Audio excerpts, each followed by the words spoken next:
Chers parents, arrêtez la discrimination entre vos enfants. Sinon, c'est votre famille que vous détruisez.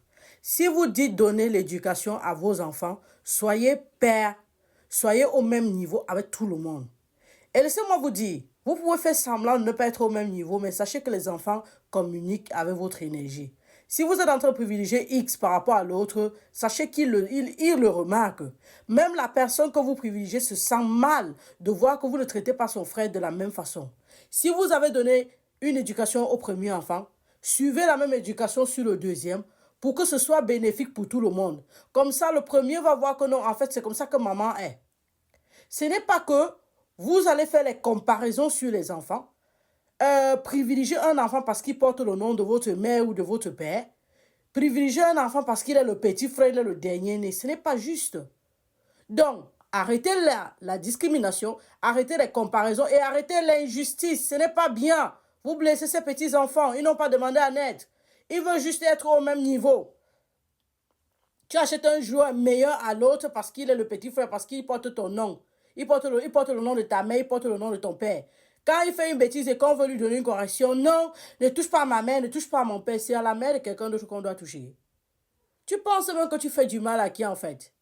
Tu leur fais du mal à tous les deux, mais plus à la personne que tu protèges. Parce que cette personne ne va pas bénéficier de la bonne éducation et ne sera pas guidée comme il faut pour la société de demain. Parce que oui, la société elle est très difficile à vivre. Que ce soit le milieu professionnel, que ce soit le milieu amical, mais son futur mariage. Deux enfants qui sont les vôtres, sortis de vos entrailles, c'est-à-dire, vous avez donné vie, sont en train de se disputer pour un fait, sans toutefois comprendre qui a raison, qui a tort, et pouvoir apprendre aux enfants que non, il faut être juste, honnête, et pouvoir régler les problèmes de façon juste, vous coupez directement en disant, si on ne voit pas que c'est ton petit frère, laisse-le, non, non. C'est très mal. C'est trop mauvais cette façon de faire. Le petit frère doit apprendre que c'est sa grande soeur, il lui doit le respect. Ça, c'est d'un.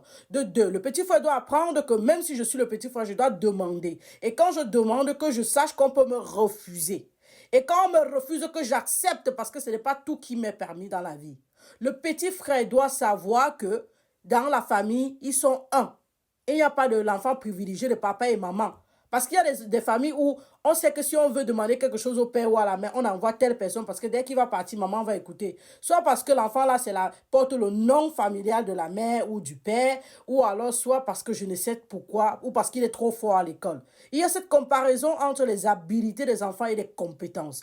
Oh non, on n'aime plus celui-ci parce qu'il a eu des bonnes moyennes, des bonnes notes à l'école, ou parce qu'il se comporte bien, ou il est trop félicité, il est toujours au premier rang, on le choisit toujours pour donner les bouquets de fleurs. On n'aime pas l'autre parce que non, parce que quoi? Chaque enfant est unique. Tout comme celui-là est intelligent à l'école, l'autre a les habilités sociales, il interagit plus. Alors, notez les habilités de tous ces enfants-là, encouragez-les et corrigez ce que vous pouvez corriger sans discrimination.